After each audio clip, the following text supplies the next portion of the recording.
के सम्मत का किसको पता नहीं है सिवाय तुम बच्चों के। बाप ने समझाया है। विक्रमाजीत को 5000 वर्ष हुए, फिर विकर्म करते हैं तो वाम मार्ग में जाते हैं। कर्म अकर्म विकर्म अक्षर तो है ना। माया के राज्य में मनुष्य जो भी कर्म करते हैं वह विकर्म ही बनता है। सतयुग में विकार होते नहीं तो विकर्म भी कोई बनता नहीं, यह भी तुम जानते हो, क्योंकि तुमको ज्ञान का तीसरा नेत्र मिला है। तुम त्रिनेत्री बने हो तो त्रिकालदर्शी त्रिनेत्री बनाने वाला है बाप। तुम आस्तिक बने हो तब त्रिकालदर्शी बने हो।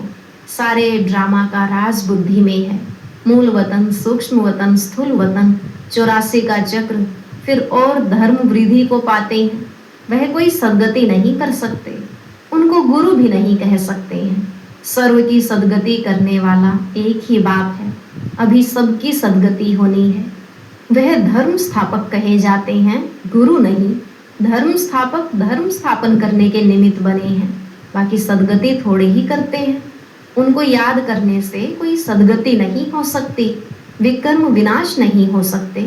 वह सब है भक्ति। तो बाप समझाते हैं माया बड़ी दुष्टर है, इस पर ही लड़ाई होती है। तुम हो शिव शक्ति पांडव सेना, तुम सब पंडे हो।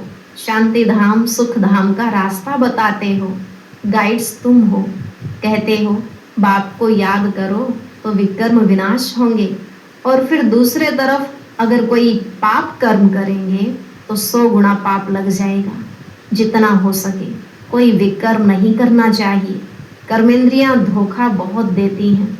बाप हरेक की चलन से समझ जाते हैं। बच्चों को माया के तूफान आते हैं, स्त्री पुरुष समझने से ही तूफान आते हैं। तो इन आँखों पर कितना कब्जा रखना चाहिए।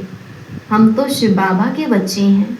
बाप से अंजाम कर राखी भी बांधते, फिर भी माया धोखा दे देती है, फिर छूट नहीं सकते हैं। कर्मेंद्रिया जब वश हों तब कर्मातीत अवस्था हो सके। कहना तो सहज है कि हम लक्ष्मी नारायण बनेंगे, परंतु समझ भी चाहिए ना। बाप कहते हैं डायरेक्शन पर अमल करो, बाबा बाबा करते रहो। बाबा से हम पूरा वर्षा लेंगे। ऐसा टीचर कभी भी कहाँ भी नहीं मिलेगा। इन सब बातों को देवताएं भी नहीं जानते, तो पिछाड़ी के धर्म वाले फिर कैसे जान सकते हैं। बाबा कहते हैं मैं कुछ कहूँ तो भी समझो ये शिव बाबा कहते हैं। ऐसे मत समझो कि यह दादा कहते हैं। यह तो मेरा रथ है। यह क्या करता, तुम बच्चों को राजाई मैं देता हूँ, यह रथ थोड़े ही देता है। यह तो बिल्कुल बैगर है। यह भी बाबा से वर्षा लेता है। जैसे तुम पुरुषार्थ करते हो वैसे यह भी करता है। यह भी स्टूडेंट लाइफ में है। यह रथ लोन पर लिया हुआ है, तमो प्रधान है। तुम पूज्य देवता बनने के लिए, मनुष्य से देवता बनने के लिए पढ़ते हो, कोई की तकदीर में नहीं है। तो कहते हैं मुझे तो संशय है, शिव बाबा कैसे आकर पढ़ाते हैं, मुझे तो समझ में नहीं आता है। बाप की याद बिगड़ विकर्म विनाश हो न सके, पूरी सजा खानी पड़ेगी। यह राजधानी स्थापन हो रही है। राजाओं को कितनी दासियां होती हैं। बाबा तो राजाओं के कनेक्शन में आया हुआ है।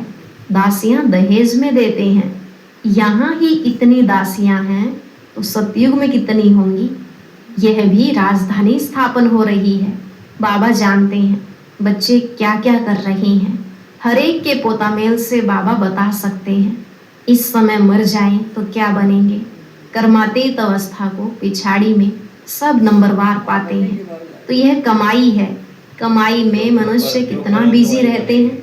खाना खाते रहेंगे, टेलीफोन कान पर होगा। ऐसे आदमी तो ज्ञान उठा न सके। यहाँ गरीब साधारण ही आते हैं। साहूकार लोग तो कहेंगे फुर्सत कहाँ। अरे सिर्फ बाप को याद करो तो विकर्म विनाश हो जाएंगे। तो बाबा मीठे मीठे बच्चों को बार बार समझाते हैं। हर एक को यह पैगाम देना है, जो ऐसा कोई ना कहे कि हमको क्या पता शिव बाबा आया हुआ है। बस सारा दिन बाबा बाबा ही कहते रहो। कई बच्चियां बहुत याद करती हैं। शिव बाबा कहने से ही कई बच्चों को प्रेम के आंसू आ जाते हैं। कब जाकर मिलेंगे, देखा नहीं है।